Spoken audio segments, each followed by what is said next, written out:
guys, Emily here from Surplusmechanical.ca. Now that you have created a vendor account, it's time to show you a quick video on how to set up your Smartt Shipping credentials. This will allow the buyer to know what the shipping costs will be and have the ability to choose their preferred shipper. First, click on Vendor Dashboard. Then, click on Settings. And then proceed to click on Smartt Shipping Account. From this page, begin to enter your shipping address. Please note you must enter a physical address, not a box number, as this is how shipping costs are calculated automatically for the buyer. Smartt Shipping is a Canadian company that has partnerships with all the major shipping companies to get the best rates. Now that you have entered all your information, click Save in the upper right-hand corner and you're all set.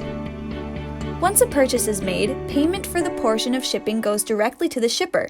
You simply print the shipping label and ship the product. It's that easy! And remember, stay up to date by following us on Twitter, Facebook, LinkedIn, and subscribe to our YouTube channel. Now get out there and turn that surplus into cash in the bank. Bye for now, guys.